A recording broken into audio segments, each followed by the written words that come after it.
दोस्तों आज हम लोग प्रतिस्थापन विधि से हल करना सीखेंगे। इस तरह का प्रश्न पूछ देता है एग्जाम में, इस तरह का प्रश्न। ठीक है, तो चलिए वीडियो को शुरू करते हैं। इसके बाद जो है ये बता दूंगा, उसके बाद विलोपन विधि, उसके बाद ब्रज गुणन विधि अगला वीडियो में बताऊंगा, अगला वीडियो में। तब तक के लिए पहले ये सब को बनाते हैं। प्रतिस्थापन विधि, पहला क्वेश्चन क्या है? प्रतिस्थापन विधि से निम्न रेखीय समीकरण युग्म को हल करें। तो सबसे पहले बहुत आसान है, ये वाला बहुत आसान है। तो सबसे पहले हम लोग इसको जो ये दिया रहेगा इसको समीकरण 1 मान लेना है, इसको समीकरण 2 मानना है। इतना तक तो कंप्लीट हो गया होगा, ये क्वेश्चन में ही रहेगा। चलिए अब हम लोग जो है यहाँ पे लिखेंगे हल और यहाँ लिखेंगे समीकरण 1 से। ठीक है, समीकरण 1 से चलेंगे। तो समीकरण 1 को पूरा को उठाएंगे, 8x + 5y = 20। यहाँ तो कोई परेशानी नहीं। अब हम लोग इस समीकरण में से y का मान निकालेंगे। किसका?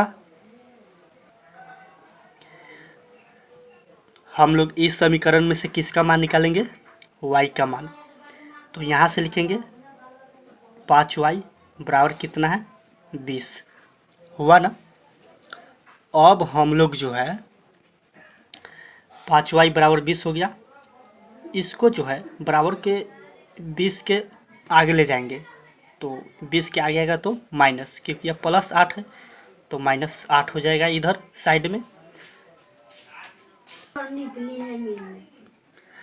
अब जो है y का मान निकालेंगे। तो y बराबर 20 घटे 8x और बट्टा में क्या आएगा? ये वाला 5 जो है यह नीचे में आ जाएगा। तो यहाँ 5 था तो अब यहाँ आ जाएगा। तो y का मान आया ना इतना।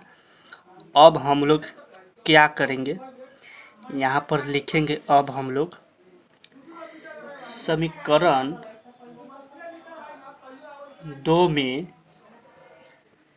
y का मान रखने पर। इसी तरह से एग्जाम में भी बनाना है। तो समीकरण 2 में y का मान, तो समीकरण 2 को उतारिए, x + 2y = 3। यहाँ पे लिखेंगे x + 2y = 3। तो यहाँ y का मान रखना है, तो 2 गुना y की जगह पूरा को उठा के रखेंगे, 20 घटे 8x बट्टे क्या है 5। और बराबर है तो बराबर 3 है, तो 3 इधर क्या है x है प्लस है। अब क्या होगा, x + 2 में 20 से गुना 40 इंटू में रहेगा माइनस 2 8 16x बटे में 5 बराबर 3। यहाँ तक कोई दिक्कत नहीं है। अब ये वाला उतर गया है। अब हम लोग जो है x का मान इस समय से निकालेंगे। तो x है तो x हो गया, बराबर देते जाएंगे प्लस। अब क्या होगा, ये वाला 40 - 16x इंटू में आ जाएगा, बट्टे में क्या होगा 5 बराबर 3।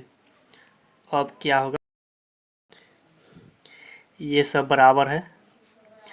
अब क्या होगा, अब बट्टा पर के जोड़, दोनों का एलसीएम 5 मर्तन में 5 में 1 से गुना 5x प्लस, ये तो भाग लगाएंगे 5 में 5 से 1, क्या हो जाएगा 40 घटे 16x बराबर में 3।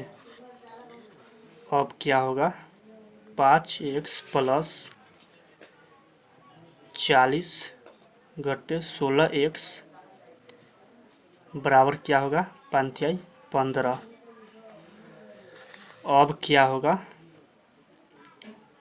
5x और माइनस 16x कितना होगा, -11x बराबर 15 और माइनस ये प्लस में है तो उधर जाएगा तो 40 -40 हो जाएगा, +40 है तो उधर बराबर की साइड -40। अब क्या होगा, माइनस है तो पहले छोड़िए, पहले माइनस से रहने दीजिए।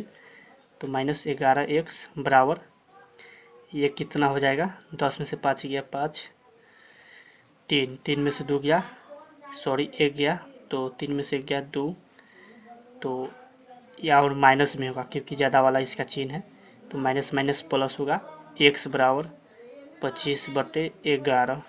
तो x का मान हमारा आ गया। अब y का मान कैसे निकलेगा, यहाँ पे लिखेंगे x का मान समीकरण 2 में रखने पर, तो x का मान समीकरण 2 को पहले लेंगे, ये वाला समीकरण 2 है, x + 2y बराबर 3, इसको लिखेंगे। अब यहाँ पे लिख दिया हूँ x + 2y बराबर 3, x का मान आया है 25/11, x का मान 25/11 प्लस 2y बराबर 3, अब बटा में 1 देंगे, नहीं कुछ है तो दोनों का एलसीएम 11, ये तो 11 में 11 से भागा 1 में 25 से गुना 25 प्लस 11 मरतब में 11 दूना 22y बराबर 3। अब क्या होगा, 25 सब में बराबर देते जाना है, ये सब जो है सब में बराबर देते जाना है। तो ये 25 है प्लस है 22y बराबर 11 × 33। अब क्या होगा, 22y बराबर 33 घटे 25, 22y बराबर 3 में से 5 नहीं कटेगा, 13 में से 5 गया 8, ये तो 2 कट गया 0 हो गया, यानी कि 22y बराबर 8, y बराबर 8/25, सॉरी 22 है, तो y बराबर क्या हुआ 8/22, और x बराबर हमारा क्या आया था यहाँ पे, x का मान 25/11, तो हमारा आंसर यही हो जाएगा। ठीक है, x y का मान निकाल के छोड़ देना है बस।